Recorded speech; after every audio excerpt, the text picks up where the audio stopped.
Hello everyone, and welcome to another brand new episode on my channel Bohemian BookClub.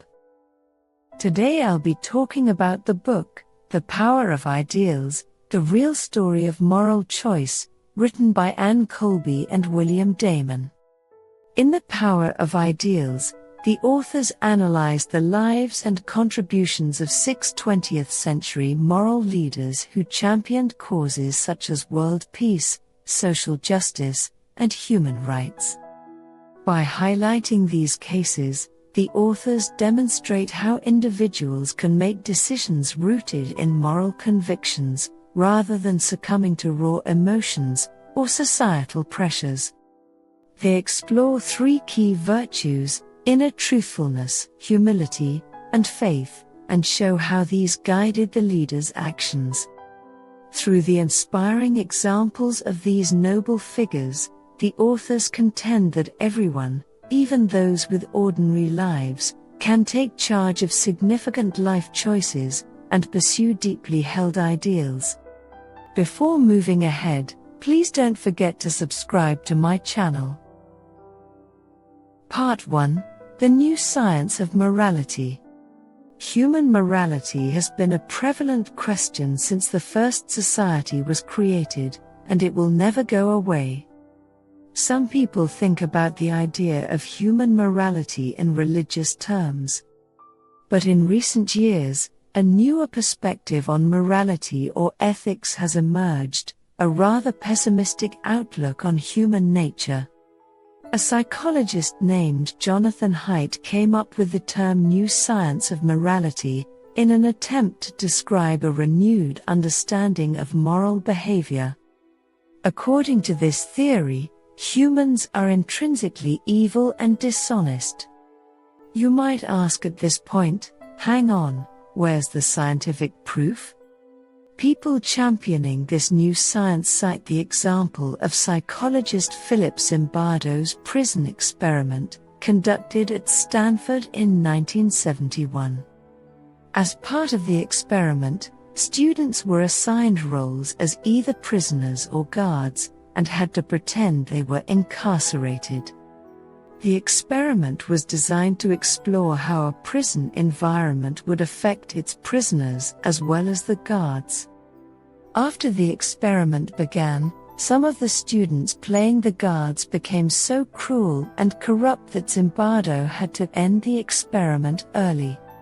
He concluded from his observations that humans can be really bad and go against their morals if put in certain situations, especially when given a position of power and authority. Another thought experiment that supports this new science view is the trolley car problem. In this case, an imaginary trolley is about to hit and kill 5 people, but you're standing nearby, and can decide whether or not to throw an innocent bystander onto the track as a human shield. In other words, are you okay with killing a single person to save 5 lives, or indirectly killing 5 people? It's obvious how someone could be seen as immoral, no matter which choice they make. These thought experiments show that when we make a moral decision, it often has nothing to do with logic. In the trolley car problem, you've got no time at all to deliberate on what the best course of action is, you just have to act quickly without thinking. Part 2: Selfishness versus Moral Commitment. Are you a self-centered person? According to the New Science of Morality, all humans are born self-centered. Until now, researchers have only looked at the aspect of self-interest to understand human decision-making. But why? Well, self-interest is the most common underlying factor driving most of our actions. Whether it's being afraid of getting hurt, being greedy for more wealth, or feeling threatened by external factors, selfishness always plays a pivotal role in deciding how we behave in a given situation. On the other hand, humans sometimes show a strong sense of dedication and selflessness. But it's not because we don't want to preserve our own lives that we act selflessly. It's often because of our desire to stay committed in order to give meaning to what we are doing and achieving. People make all sorts of sacrifices to better society, from the parents who support their children to civil rights activists fighting for the oppressed. Being passionate about your cause will encourage moral behavior. This is what we call moral commitment. The author feels that moral commitment is the most important part of human morality, yet moral commitment is what is missing from any theoretical approach to morality. In studies, participants know they aren't being authentic when they're making choices, which is why it seems like the decisions they make won't accurately reflect their behavior in real life.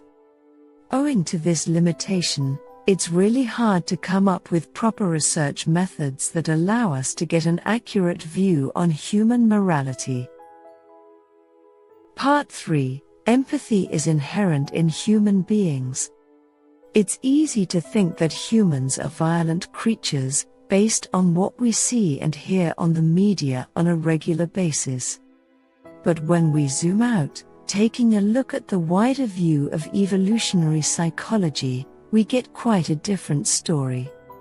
Evolutionary science has shown us how important moral behavior is to the survival of a species. On an individual level, moral behavior does not seem like it would be beneficial, but on a broader scale, it can help your species stay afloat and survive. People have known since antiquity that by forming families or tribes, they create bonds of moral commitment that encourage them to help protect one another from danger. As evident from young children, empathy is a big part of human morality. Empathy is the ability to understand and share the feelings of another, and it is deeply ingrained in us since childhood.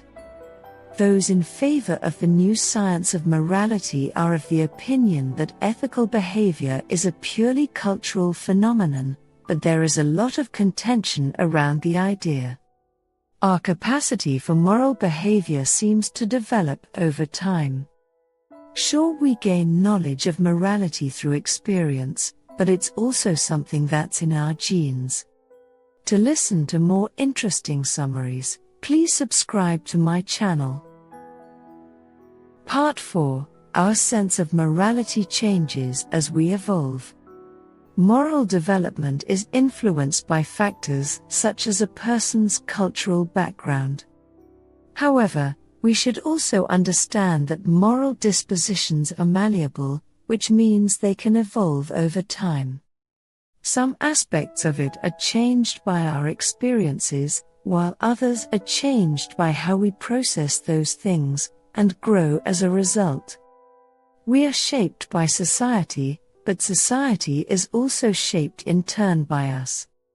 If we select certain experiences and learn from them, this has an effect on our morals, which can sometimes be radically different to accepted social norms. Social activist Jane Addams is a great example of someone who embodied this philosophy. During the early 1900s, she played a big role in social reforms that completely transformed society in the US. Though Addams grew up in a privileged family, she was critical of the social norms and behaviors prevalent in her environment. She rejected her upbringing to push for an improved way of thinking about morality and equality. Part 5. The Perils of Self-Deception. People usually have a tough time deciding whether to be honest or tell white lies for the sake of their own well-being. We may justify our telling lies by thinking that we don't want to hurt somebody's feelings or open old wounds. Truth has been an important virtue for as long as anyone can remember, but is that a relevant quality in this day and age? All of the ancient civilizations agreed that being honest was the very foundation of a proper human relationship. However, New research states that people who lie to themselves are usually happier. Nonetheless, self-deception may come at a cost. For one, it blocks out self-criticism, which is an important factor in our learning and evolution process. People who overestimate themselves are usually the least competent. Meanwhile, people with a better sense of their own limitations tend to learn from mistakes, get better, and ultimately outperform everyone else. Part 6: The Power of Humility. Most of the world's religions teach us to have humility.